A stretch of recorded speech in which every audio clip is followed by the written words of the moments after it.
everyone, and welcome back again to Mind Waves. We believe that you are here again because you watched previous videos, but in case you're just joining us for the very first time, I'm saying a very special welcome to you. Thank you for hitting that button. Thank you for clicking that link. Thank you. It's such a very big honor to have you join us. Today we have somebody special in the studio today. A very, very awesome person, Mrs. Joy Osayo. She's a mother, she's a teacher, she's a child of God, a lover of God, and a lover of children. Thank you for joining us in the studio today, Mrs. Joy. You're very, very welcome. Thank you for having me. How are you doing today? I'm good. You're looking very good. I'm shy. Please. All right. Okay, so for a while now, we've been exploring a particular series called The Journey from Brokenness to Wholeness. Okay. We've had series of, topics, conversations around addiction, grief, trauma, loss, and the likes. And I believe strongly that your journey is one that is very particular and peculiar to this series. So I'm just going to let you start at your very most comfortable spot for us. You just take us on your journey from brokenness to wholeness. Exactly. Over to you, Mrs. Joy. Okay, over to God. Yes. Thank you so much. Okay, I just want to be sure that I'm on track. Trauma, grief, loss, maybe more. So where do I fit in? My name is Joy Osayo. I want to re-emphasize. It's taken, actually, I believe in names and the power that names carry. Yeah.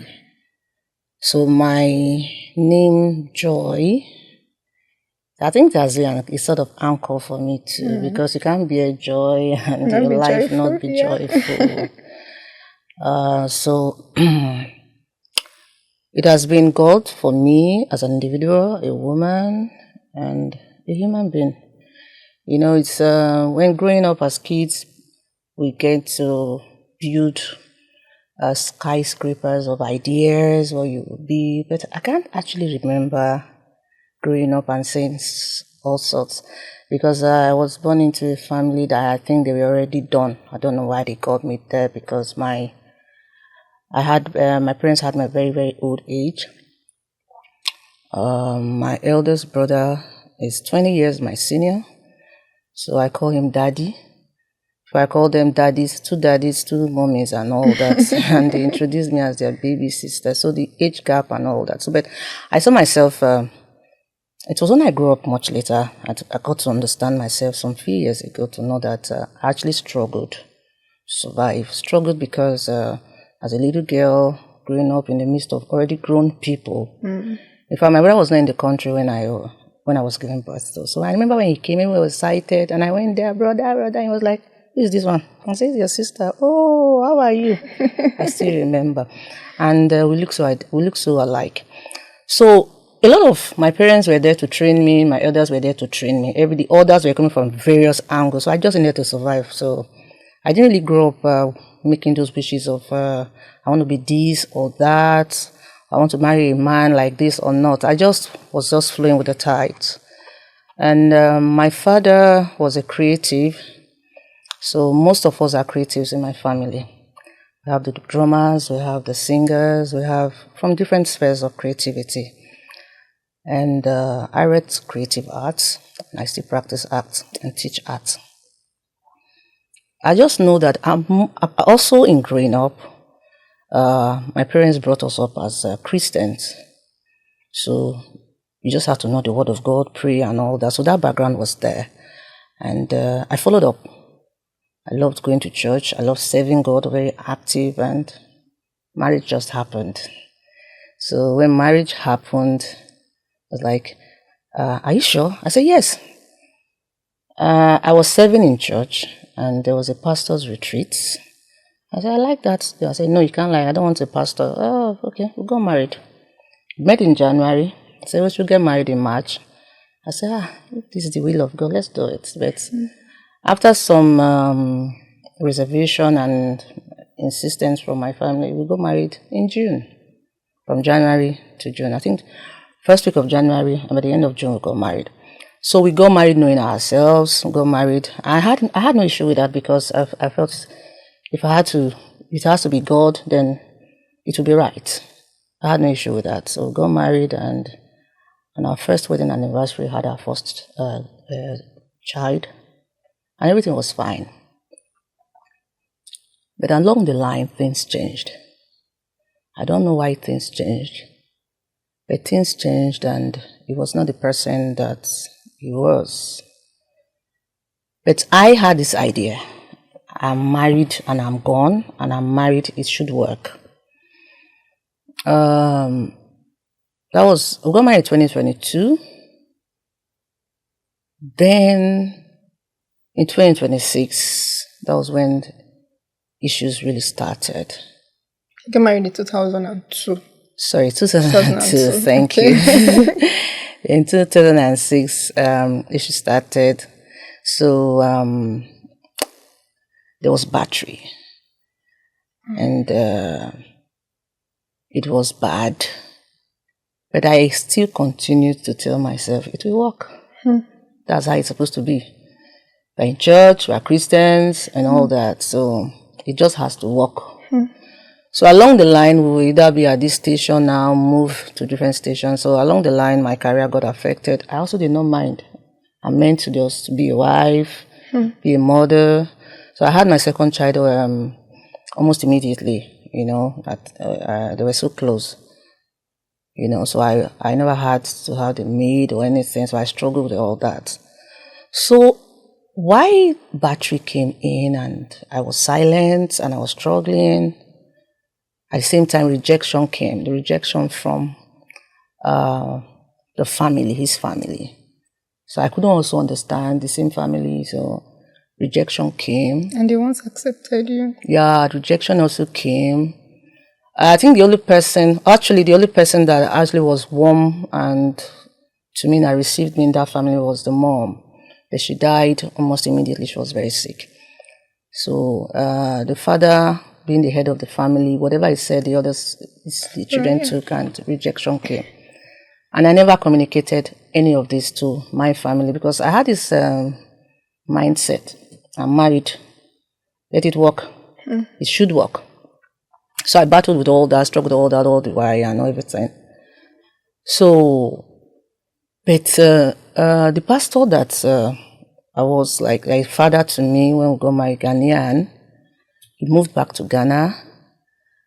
So it was a time that there was a day at night I was being beaten and my head was hit on the wall. It took God for me to survive. It just hit my head on the wall, and that was the first time I got afraid, and I called that my pastor was really a father to me, and in fact, he had to take permission from him before the marriage could happen, a whole lot of things like that. So he needed to make that call from Accra to put him in order, and he stopped. So more it was like that, it continued like that for years, and I never said anything to anybody. Until my children grew up. At this time I've had all four of them. My children grew up, and my daughter, so we now had, there was a time there were some financial issues. I got laid off work. So my daughter left school. My daughter walked up to me, overheard us talking about the issues, and said, "See, just take me off school." She was in Queen's College. "Take me off school. I want to leave school, I want to come home. Put me in any school so that I'll be at home to take care of the younger ones while you go scout for a job and things like that." As she was just leaving Form 1 for Form 2. How old was she? She was, I think she was 11, going to 12. Wow, that's so much. So she said, "I'll go and pack my things from Queen's College. I'm no more going to Queen's College. Let me come back home. Any school at all." So why? Because then we moved to Otta, and I was working in Lagos. Said, "While you are still struggling for the job, going up and down, I'll be here to take care of my younger ones." So, and that's exactly what we did. So, my story, I don't think I'll have enough time to talk about my story, but I'll just try. So, we had financial issues and we were just going on. God was faithful. There was a day that it happened again right in front of the children. They've been seeing it. It happened and I was being beaten to the point that he pulled my hair from the seat, dragged me with my hair, pulled me inward with my hair from the sitting room to the room, and the children were crying. So the church where he was working is a prayer. They were outside the country, and they just called us one day. How are you doing? Before I knew what, my little girl just picked the phone, took the phone from me. Yeah. My daddy wants to kill my mommy. My daddy wants to kill my mommy. Please, come and help us, and things like that. Do you get? So by that time, this was around 2015, 2016. So by that time, a lot has really gone wrong. I still hadn't said anything to anybody, but I started contemplating leaving.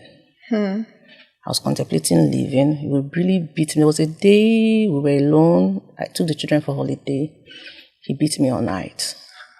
All night, and it was bad. And the minute day broke, I just picked a bag and ran and left and traveled.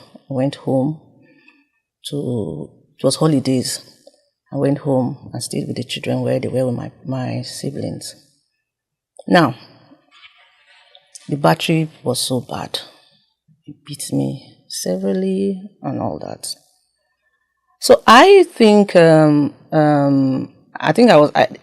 power was higher on my side, but I never flaunted it and said I always wanted to contribute willingly. But I think later on I discovered that he wanted a situation whereby I just submit my money. And I just had this way of, as I just get the money, this thing is not available in the house, I buy this, I buy that. There was this occasion where when he got the job in Ogun State, we were still in Lagos. So I got this flat screen from the office cooperative, and the children were like, "You bought TV?" I said, "No, your daddy sent this TV. He sent it also. He said we should install it and when he comes." So that day he just came in and you've done again. You're going to buy a TV. I said, children looked at me like this. Daddy said that sent this TV. I said, can't I just cover up for you? So there was this issue of financial power, or who is earning more. Why should you do things without my consent or things like that? But I was just willingly being the wife, the mother, to show the care. So, but when the battery was too much, the beating became life-threatening, and my confidence became dampened because I didn't grow up like that. I grew up a very agile, sharp girl, creative and all that. So, and being the last child, I had this warmth, this love of everyone. So, it became so bad that I had an accident sometime, and when I was growing up, it was a life or death accident, but God put me out. So I had this spot that was healing. It was still there for years. And he knew about it. So when he wants to beat me, that's the spot he will beat the most. So I now started seeking help outside quietly, online. When I see domestic violence, help, but I will be afraid to even to ask for the help and to open up and things like that. So I was able to go to one location somewhere around the National Stadium at Sassuolo. I got there, they gave me a form, they said, it's a lawyer, invite him, write. I took the form, I did everything. I was afraid to continue. Not afraid that I didn't want a resolution, but I was worried for my children. One, I didn't want the situation whereby my children will come from a background that they say there's a divide, or tomorrow there'll be a stigma, Do you get? I just was bearing for them. I pulled through for them. But the truth is that was a huge error, because if I died in the process, there was no pulling through for them. Do you get? So there was a day, then my eldest daughter became very sick, very sick. So we're battling hospital surgeries. So when I was taking her to the hospital one day, she said, "Can I ask you a question?" That was around 2015. She said, "Can I ask you a question?" I said, "Yes." "You and my daddy, were you really in love before you got married?" I didn't see that coming from her at her age. I didn't even know how to answer. I just said, what I can tell you is that when you want to get married, marry your friend. That was the lesson I told her. You know, I said, when you want to get married, ensure that that person is your friend, you've known the person, is your friend and all that. So then he now took the anger he had on me under my first child. She suffered too. She suffered a lot. That she said, he's not the father. And I kept telling her, I said, he's your father. I don't have another father for you. I will not give you another father, no matter what is your father. I called my siblings sometimes to talk to her. So in June 2018, there was a time he made everyone to relocate from Lagos to join him at Ogun State, which was not convenient for us. But the church gods, Sister Joy, you know, put your home together. I said, but we're there together. That's where I work. My children's school in my office. They use my staff school. It's convenient for everyone. We come over to Ogun State when it's holiday or it's their midterm, you know. So let's just grow the children there. Okay, I listened and I moved everyone there. So I was shortly in Ogun State to Lagos for my own job. Now, he said I should quit my job. I said, no, I wasn't going to quit my job. I won't quit my job. You're not showing me the prospect. You're not telling me what I'm going to do. I won't just quit my job. And if the money is used by the family, I won't quit my job. So when my daughter became very ill and life-threatening and the surgery, so she moved with me. And later on, I just went one day on a Sunday. I took my other children, I took the other things, and I told him I was never going to come back. And I shared that information with my entire family that I was done. And one of my siblings said, this decision you took now is a decision only you can take by yourself. As a family, we never say you should pull out, but if you want to pull out for the sake of your life, we are behind you. And then I had just lost my immediate elder sister. So it was my eldest brother said no, you know, from the church angle, no, she should go back. So my sister asked him, she just buried our younger sister. We went to see her at the morgue. Maybe you prepare to also see this one at the morgue. He said, just let us move aside for the time being. So I left and he came to the house and made more trouble. Because the trouble was so bad. I was recording quietly, he didn't know. And that's my daughter that was just healing from, he beat her. He beat her and he left her and he started beating me again. So these were the situation where the children watched me being beaten. They saw it and how it affected them and everything. So I needed to leave to separate, to be alive, you know. So he was coming to see the children. He was coming to see them in the house. Sometimes he made trouble. I said no. It was not for the financial issue for me. It was the fact that I needed them to know that he's their father, and then he should play the role of being a father to them and all that. So he didn't even challenge the separation. All he said was that he needed his children to himself. So we went, I think I took a step, because that day it was like my life was threatened. I took a step and I brought the law into it, and they said, they made him to understand that in a situation like this, the children should be with me. So he relaxed and then he was coming to see the children. Then we did not see him again. He was in Lagos, but we didn't see him again. After some time, he left Lagos. He just sent me a message sometime that he's in Abuja, maybe with the brother, trying to find his foot again. And I said, that device shut down, so I can't retrieve it. But I just reacted, exclaimed, I said, Jesus. Before you left, you didn't see your children. You should have seen them before you left. Let them see you before you leave. That was all I said. Then sometime the brother now called and said, hello, talk to us. Let me see the children. He talked to the children. Then they made the children see their father. I didn't see him. So when the call was done, and I said, you saw your father? I said, yes. How was he looking? How is he? Is he fine? He said, he's not looking fine. I said, what's the problem? That was around November. Then before Christmas, like a week to Christmas. Yeah, a week to Christmas of 2021. I just got a call from the brother that Christmas came early. I'm just sending you something for Christmas. Then my brother is coming to come and make amends. So I was not in Lagos. I traveled. So it was like I was about returning to Lagos. I returned to Lagos.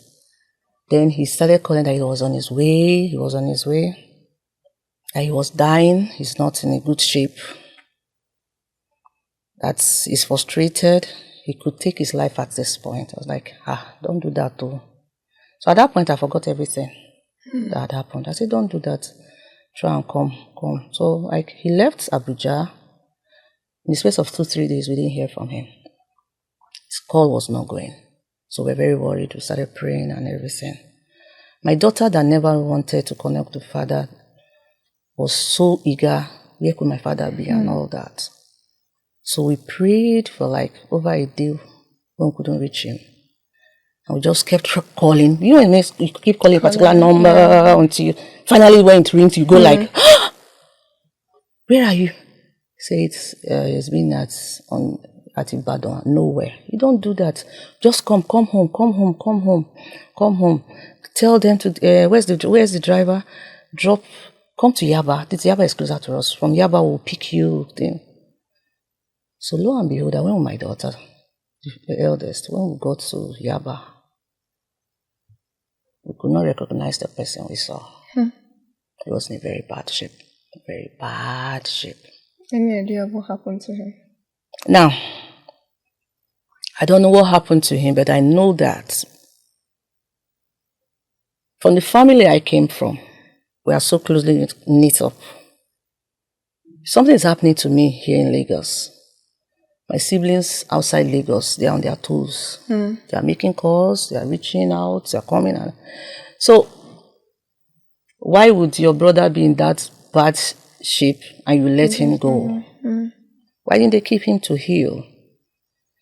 So, but he came, I think he came at the very, very last, the very last strand of his strength. I think that's what he came with. So we took him home, started nursing him.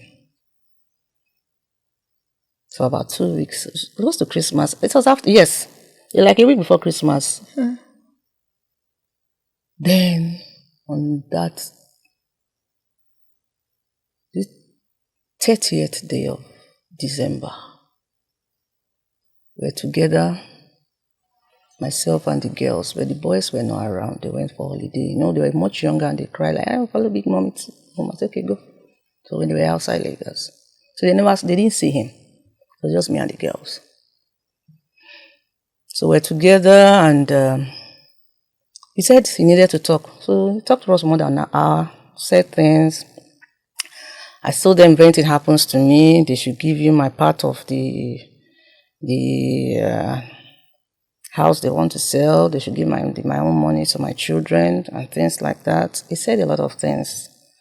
That okay, he doesn't know how to start. I think you just start from somewhere. You just get yourself good first, then you start from somewhere. Do you have? He started asking me for numbers. The same pastor that got us married then in Accra, I brought out their numbers. The numbers of his former employer at Ogun State, I brought out. I said, just start from somewhere. So he gave his ATM card to my second daughter to go and make withdrawal, to buy card for him. He wants to make calls. We have talked for more than 1 hour. I said, okay. I told my daughter, go and fix the meal and let us eat. So she was in the kitchen, and I went to the room to sleep. He was in the sitting room now, contacting his people. And the next thing I just heard was a bang. My first daughter shouting, calling the father. I said, what? He said, the father is dying. I said, no, it cannot be. I didn't know what to do. Yes, my father died, and I was home when my father died, an old man over 100. He has slept, okay, oh, Daddy, you are dead. I think that was the first time I saw someone die. But this one, I didn't know what to do. I just called my brother. I said, come and see my situation. Came. We could not even carry him. I had to get neighbors to drag him down, to help carry him. Took it to the vehicle, took him to the hospital, trying to resuscitate him and all that. He didn't come through. So at that point, my sister called me. I called my sister. I said, look at what's going on. I said, have you called this family? I said, I forgot. I've not called anybody. Call them because if he dies now, is if after his death, then you are in a big mess. So I called. I said, look at what's happening. I called one in Abuja. The elder sister and a younger brother in Lagos, they came. They met us at the hospital. So I was running around trying to get things and all that. So he passed on in front of the kids. Wow. And what really happened? He just fell?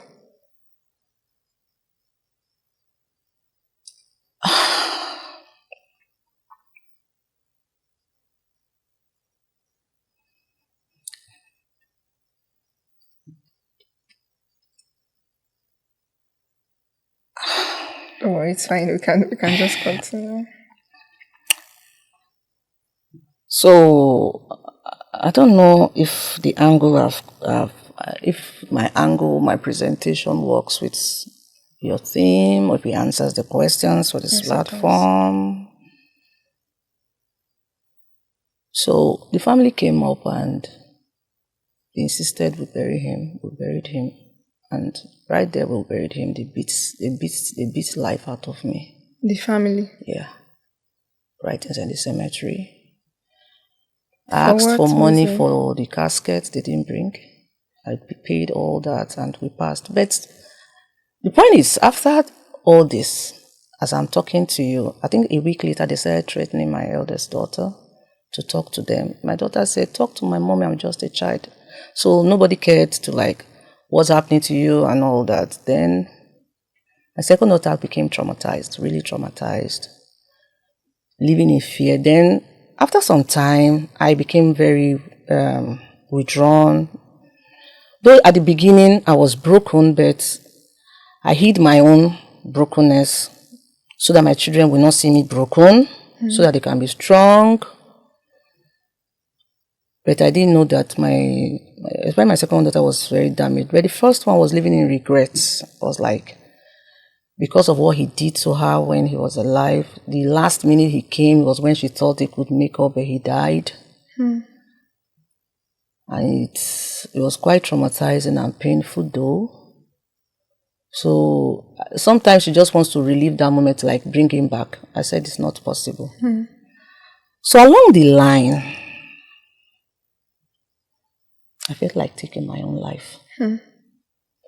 I just heard voices in my head. What are you living for? It's like everything failed now. Nothing worked. Just take your life. Then my second daughter just came one day and said, Mommy, are you okay? I've been having this feeling that it's like you will take your life. Mommy, will you take your life?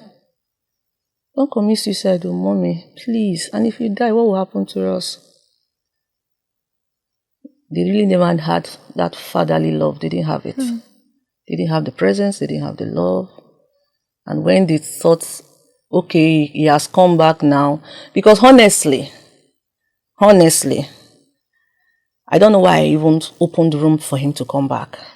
With all that he did to me, all I went through. There was a time that I thought I was going mad, honestly. I actually thought I was going mad. But for the children's sake, for the word of God's sake, for the church, I opened, but I think it would have been better if they called us that he died. Oh, so he died. Oh, your daddy died. Not to come after the pain and further keep us in pain. Do you get? And things like that. So, from brokenness, the journey from brokenness to wholeness, how has it been? Like, for me, my story is like, maybe marriage wasn't meant for me. Maybe I should have waited until I married my missing, whose rib I am. No, maybe. Honestly, this idea that, because it's church, you think you heard God's word. I don't think it should fly in all situations. No, it's not. It shouldn't fly in all situations. If a pastor doesn't mean it's a saint that he will not make any error. And also, no matter what you're going through, please speak out. Speak up on time. It shouldn't be when it's come too damaged, too deep. That's when you want to speak up. Yeah. I didn't speak up. I always thought I could get it right. I always thought I could fix it. You understand? And now, we're just there until, I think our major relief and strength pillar in recent time has been our local church. Yes, because before I came out in my service unit to make myself known, I was withdrawn. My experience made me a withdrawn person. Till now, I don't have friends. I don't go out. Nobody visits me. I don't visit nobody. You see anybody in my house, my siblings. Or even when people want to drop something at the door, I just open the door, go. So we became very withdrawn. Do you get? I've been a withdrawn person, but I'm very active. In the minute I see the camera, I want to do my thing and I go. But after that, when I go home, I'm very withdrawn till date. Now, something has happened to me. I didn't know until last year. If a man shouts at me, or anybody I'm close to, if I have an encounter or anything that'll make us quarrel, I'll be afraid of the person. Yeah. So when it happened last year, I couldn't reach this person. It was when it happened where I'm having my postgraduate program. Something happened. I was to speak on behalf of some people, and the HOD just took it elsewhere. I was trying to explain. He shouted, and I felt like he didn't listen to me. I don't know. I failed an exam in my coursework because of that. It was months later I could explain to him. So now, if I'm close, especially the opposite sex, a man and if we are close, and something happens in our relationship, that same thing, I'm still carrying that pain. It's still there. I don't know how to now connect back. I don't know how to, because, so, It was a lot. yeah, it's been a lot for me, and along the line, I dropped his name. Because of the pain, I dropped his name. I said I didn't want anything to do with that memory. I dropped my marital name, and I had identity issue in the office. Some people want to call you this, some people want to call you that. That's why I said to myself, what's wrong with me in answering my own name? My name is Joy Osayo. So Osayo is my own name, and Joy is my name. Because what I was afraid of not happening it still happened. Because the children, they go like, is that your mother? You're not answering the same name. Do you get? But what I'm happy for today is that my children are strong. They've been able to understand better. But I will just pray that it doesn't affect them, especially the girls. It doesn't affect them in terms of marriage, relationships, and tomorrow. So that they don't carry a furtherance of their parents' experience. Do you get? So people look at me. So when this thing happened, in the community where I live, because I've worked from 2010 till now in my office, so in that community I'm well known. So people just say, sorry, we heard what happened. By the way, you have always been a man. I heard that from different people. What do they mean by by the way, that? you have always been a man. By the way, you have always been a man. Some in Pidgin, they say, you be man now. Now, meaning I've been carrying what was more than me, what I shouldn't. I'm not a man, I'm a woman. Do you get? So, trauma healing is not automatic. It's gradual, it's in phases. And the most important aspect of trauma healing is the person that is the victim should accept help, should be open to newness, and most importantly, forgive yourself. Because when he died, I was saying, I told my children, I said, I'm sorry. If we had not separated from your father, we were together, maybe this. I said, no, Mom, that's not true. What if you had died in the process all the while? Do you get? So trauma healing is personal to your story. And the another aspect of trauma healing that makes it difficult for the victims of trauma healing to heal fast is when the way people take it. Yeah. People might tell you, hug you, I love you, it's good. And I say, don't you know her? She's the woman that. Don't you know her? She's the daughter of that woman that. So sometimes some of those things filter back. And it breaks you. So, but for me to stand today and to be able to see my daughters, I talk more of my daughters because they are more grown. Yeah, and they're even the ones who experienced. It was exactly a year after that I took my sons to his graveside. And I said, this is where your father was buried.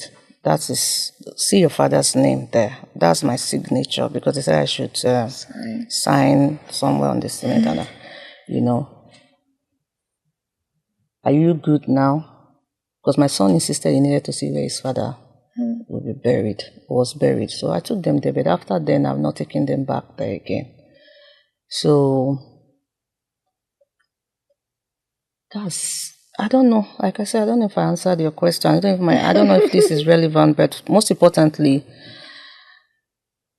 there are things I would have loved to say, but there's a pain inside. There's a way I'm feeling, like I'm scared. It's like I'm feeling like I don't know. But marriage for me, I am not regretting marriage. I used to regret having gotten married, but recently I started saying I don't regret getting married. I said because if I regret getting married, then I should also regret these children that I give birth to, because they are so beautiful. I don't know how my life would have been without them. So I asked, would I have had the same particular children from another man? I don't think so. So it means that they are not an error. Then the marriage actually was not an error. It was just two people that couldn't fix things properly, two people that allowed things to escalate, or the word of God really did not sink and guide. So it's always, it's not good to know what to do after it's late too. It's not good to know what to do after it's late, because I look at myself today. Sometimes people have started telling me, Sister Joy, don't you think it's time to get married? I say, get married? How? I'm not thinking of marriage, and I'm scared for the life of my children. Who do I want to get married and carry these children to? And I said, no, let my children's life just be good for what they should be, and I'm fine, and things like that. So that's been my story. A phase of it, though. That's been my story, and I'm not ashamed to say this. I'm not ashamed to talk about my story now. But the truth is that the healing continues. Yeah, it's a journey. It's a journey. Honestly, it's a journey. But it depends on where your journey's destination is going towards. If your journey's destination is going towards Jesus being the author and the finisher of our faith, then you should be sure that your destination is the appropriate one. Yeah. It is. Wow. Thank you so much. You're welcome. I must really say that you're so strong, because, it takes that inner strength to go through all of this and still be standing, to be honest. I know that there must have been a lot that you would have done, especially on your children. And even from the way you explain, I'm sure that your children are very mature, very smart. I don't know what you did on them, but it shows that their level of maturity is higher. That shows that you did a really, really good work on them. The most important thing I did in the lives of my children was to sink them in God's presence. That's all. I think God just took over, was to sink them in God's presence. Because if I didn't do that, by now, there would have been proof of them having gone the other way. Then I say, hey, don't you see? We always knew she was not just good. So I needed to do a whole lot to ensure that nobody comes tomorrow to say that we're never a good woman. Not only did I refuse to answer his name, I refused my children from answering their father's name, their father's family's name. They answer his name. Before he died, my daughter said, tell my daddy what's the message you got. It just came to me, kept coming. I told him, before he died, I said, the children are going to be answering your name and no more your family name. For this reason. In fact, at that time, at that closing hours of his life, he was not ready for anything. Okay. He begged, I'm sorry. He really begged. He was really sorry. But I didn't know he was that gone, honestly. I didn't know he was that damaged. I didn't know it was beyond salvaging. I didn't know. Because if I knew it was beyond salvaging, I guess I wouldn't have kept him at home. I would have taken him, or I would have cried out, come and see you. But I just felt that, okay, it's not looking good to take out. He was eating. I don't know what was wrong. It was not looking good anymore. But I don't think there was any pathological illness, but I think the mind was already damaged. He was having this pity party for himself, Like he was living in regret. All I just heard was, he called my son's name that was not present, tell him I'm sorry. What did you do? What happened? What is it? And that was it. We just wasted our time and he was gone. So for me, I don't want to talk about marriage. I want to just talk about motherhood. I just want to see my life now. I'm cut out to be a mother. And I just keep asking God for extra strength to do this so that if He's going to ask me to give account for these children's life, I will not fail God. That's that's everything for me. So that's it. What are some practical steps that you did towards your healing journey? First thing I did, first of all, there was this atmosphere of shame. I felt ashamed. I felt I had failed. I wanted to go to school. He never wanted me to further school. If I I got scrapped inside him. So it was like, now, okay, I want to break out. I want to try and break out. What I did was, I told you I come from a family where everyone's almost my parents, my age. So I grew up stubborn. I grew up strong for myself. I just knew that this is your journey alone, with your name on it alone. Do this, but not with man, but with God. So I cut off everyone. That's what I did. It was not too good. If you are not strong, if you do that, it will damage you. I cut off everyone. I don't have friends. My siblings is when they call. If I want to answer, I'll answer. If I don't want to answer, I'll just be looking. But I took a resolve. My resolve was that I was not going to die in this process. My resolve was that these children must come out right. So I made sacrifices. I kept making sacrifices for them. If I have any fund, money, it was not for me. It was for them to get anything they needed. I didn't want to go begging. Why? On some occasions, one tried to even ask for help. Being a woman, you're prone to being asked for hello, touch weight. I didn't also want that one. I didn't want to be touched the way I don't want to be touched. I didn't want to. You understand what I'm saying? How do I explain to my children that I'm not going to sleep at home? Where am I going to? Do you get? Now, you are refusing men to touch you or to have relationships that will bring money. Then you're also cutting people. That means you know that you have something inside of you that can double up strength, even more than double strength to stand strong. Now, times where we couldn't even eat came. There was 2 occasions I can't forget that I took my children to occasions so that they would collect food from there. The times we couldn't eat. I remember sometimes, let me say this, I couldn't buy sanitary pads for my children. was the day I told my daughter, sit down there, let's just be pouring there. I'm coming, I'll run around. I don't know how long it takes me to run around. I'll get something for you. Do you get? So that was it. So what I did was to stand strong, to find my strength inside, but while putting my back on God. I didn't follow man. I didn't join any group. I didn't join any association. I didn't have friends. And so if I have a little, I try to maximize that little. And I always told my children, know whose child you are. Know whose home you're coming from. Don't forget your personal struggles. Don't follow friends because they are saying follow friends. If I catch you do anything otherwise, I will kill you. I used to tell them, so I say, I will break your head with my hands, and I will also carry you to the hospital by myself to go and treat you. You understand? So they knew that, see, she's not joking. No. My children knew that this woman is not joking.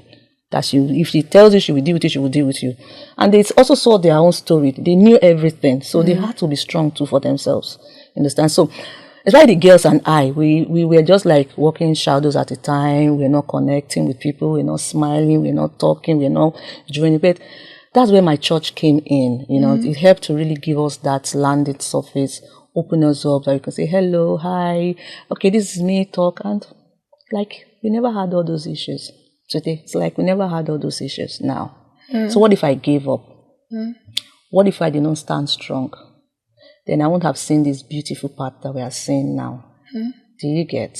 And the girls, they are happy today that things came out the way they came in. And what gives me joy is that now that he's dead, before he died, they reconciled, and now that he's dead, they talk so well of their father, like he never did anything wrong. So well of their father. When he's approaching the day he died, even if I have forgotten, my daughter would have told you, it's that time of the year. So we want to just be quiet for our daddy. Do you get? So if he could hold on, if he did not also blame himself, or I don't know his own part. He's not here to tell his part though. But if only he could also find that strength in himself and stood and held God, maybe today we'll be sitting together and sharing with the children and saying and laughing over it. But no, that's not the situation.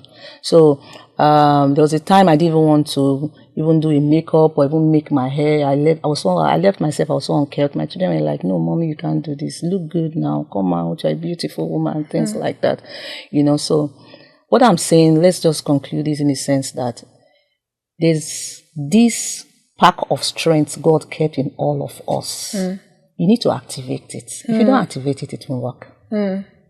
That's it. So that's it for me. So that's my advice.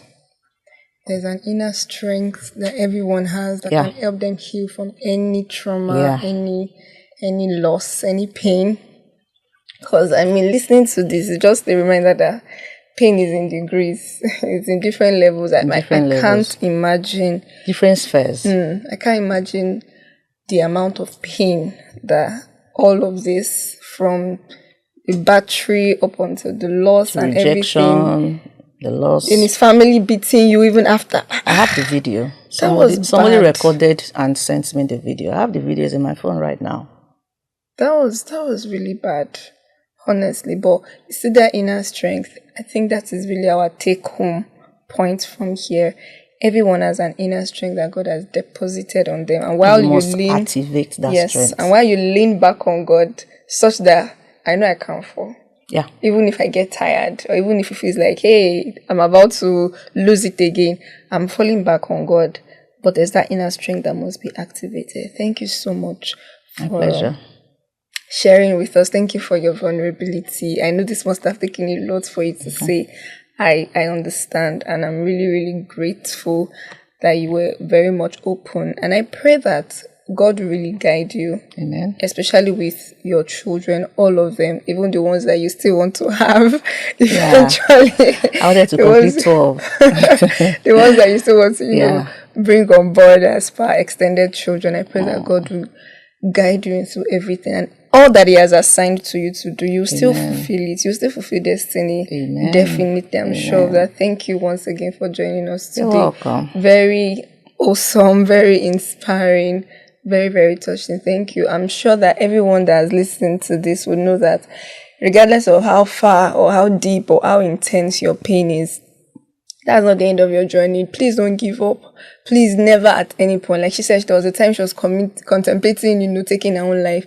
Please do not take your life for any reason, for anything at all. Speak up, open up, receive help, and activate the inner strength that God has placed on your inside while you lean back on God. And I pray God helps each and every one of us in Jesus' name. Thank you once again, Mrs. Joy. And do have an amazing day, everyone. Thank you for joining us. Bye. Goodbye.